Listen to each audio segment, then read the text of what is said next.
Le 6-9 Listen anywhere. sur France Inter.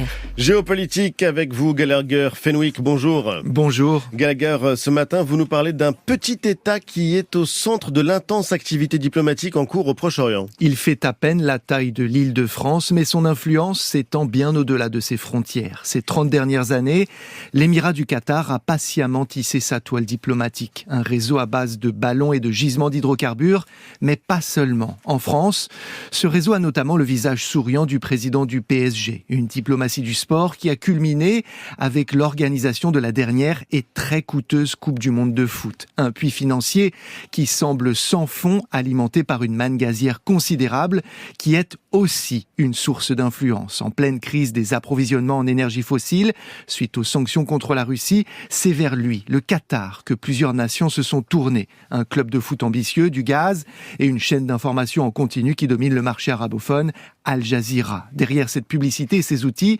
il y a les canaux plus sombres, moins glamour, mais très utiles dans le contexte du moment. Le Qatar entretient de bonnes relations avec des acteurs de la région, comme l'Iran et le Hamas. Doha, la capitale de l'Émirat, abrite plusieurs responsables en exil du parti islamiste qui gouverne la bande de Gaza.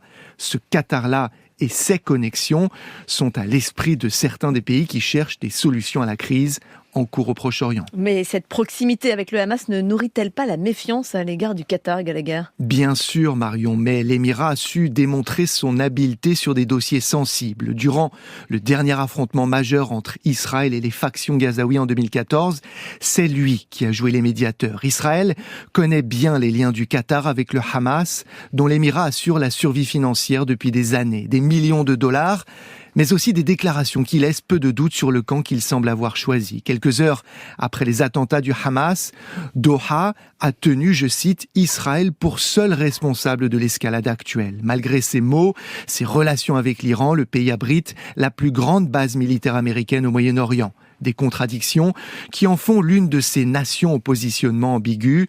Quand c'est dans son intérêt, le Qatar sait jouer les équilibristes. Le temps de sa Coupe du Monde, le pays a par exemple permis l'ouverture de liaisons directes entre Doha et Tel Aviv. Un cessez-le-feu étant actuellement loin d'être à l'ordre du jour, le premier dossier sur lequel Doha pourrait montrer son influence est bien celui des otages. Merci Gallagher Fenwick, c'était Géopolitique.